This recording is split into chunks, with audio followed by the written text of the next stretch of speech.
శ్రీ పరాభవనామ సంవత్సర ఉగాది పర్వదినం ప్రత్యేక విశేషాలతో ఉగాది శుభాకాంక్షలు తెలియజేస్తూ ఈ సంవత్సరం ఏర్పూత మొదలైన విషయాలు.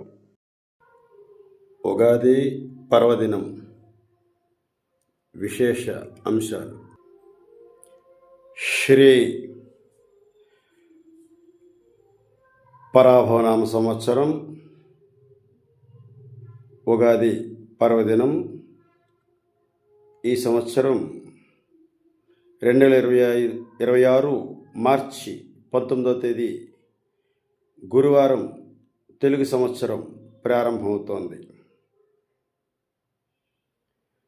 గురువారం 19వ తేదీ శుభపరిణామంగా ఉండేటువంటి ఈ సంవత్సరం తెలుగు సంవత్సరం పేరుగా శ్రీ పరాభవనామ సంవత్సరం ఉగాది తెలుగు సంవత్సరాది ప్రారంభం అవుతోంది. ఈ తెలుగు సంవత్సరం ప్రారంభమవుతున్న సమయంలో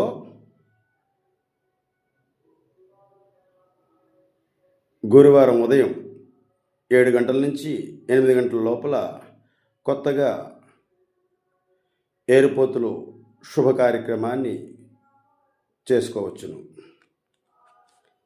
ఏరుపోతకు ఈ సంవత్సరంగా నాగలి కర్రలు, నక్కులు ఇవన్నీ చేసుకోవడానికి పాలకర్ర, పాతగా వాడిన పాతకర్ర, మామిడి కర్ర ఈ సంవత్సరం వాడుకలోనికి నాగళ్ళగా వినియోగం చేసుకోవచ్చును. ఇక ఈ సంవత్సరంలో కొత్తగా పనులు ఏవైనా ప్రారంభించడానికి, వాహనాలు కొనుగోలు చేసి కొత్తగా ప్రారంభించుకోవడానికి, వ్యాపారం కొత్తగా ప్రారంభించడానికి, చిట్టా వర్జాలు చేసుకోవటానికి అన్నింటికీ కూడా ఉదయం 8:30 నుంచి 9:30 లోపల ఈ కార్యక్రమాన్ని చేసుకోవచ్చును. మధ్యాహ్నం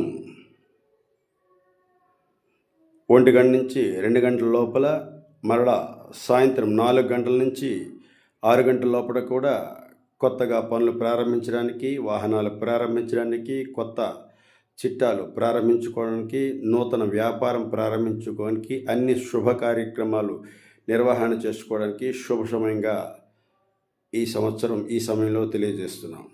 అలాగే మారుపూత, ఏరుపూత చేసుకునే వాళ్ళందరూ కూడా 20వ తేదీ శుక్రవారం మారు ఏరుపూత చేసుకోవడానికి వేకువజామున 4:30 నుంచి ఉదయం 6 గంటల వరకు కూడా ఈ మారు ఏరుపూత చేసుకొని అందరూ కూడా మన తెలుగు సంవత్సరాదైనటువంటి శ్రీ పరాభవనామ సంవత్సరంలో ప్రతి ఒక్కళ్ళు కూడా ఆనందయుక్తంగా ఉండాలని తెలియజేస్తూ మీ విధాత శ్రీ నాగేశ్వర శర్మ, శ్రీ లక్ష్మీనారాయణ, శ్రీ లక్ష్మీ గణపతి పీఠాధిపతి వివరాలన్నీ తెలియజేస్తూ మరొక్కసారి ఈ సంవత్సరం వస్తున్నటువంటి శ్రీ పరాభవనామ సంవత్సర శుభాకాంక్షలు అందరికీ తెలియజేస్తూ ఈ పరాభవనామ సంవత్సరంలో అందరికీ మంచి జరగాలని, లక్ష్మీనారాయణ, లక్ష్మీ గణపతి అనుగ్రహ కరుణా కటాక్షాలు అందరికీ ఎల్లవేళలా ఉండాలని తెలియజేస్తూ మరోసారి శ్రీ పరాభవనామ సంవత్సర శుభాకాంక్షలు.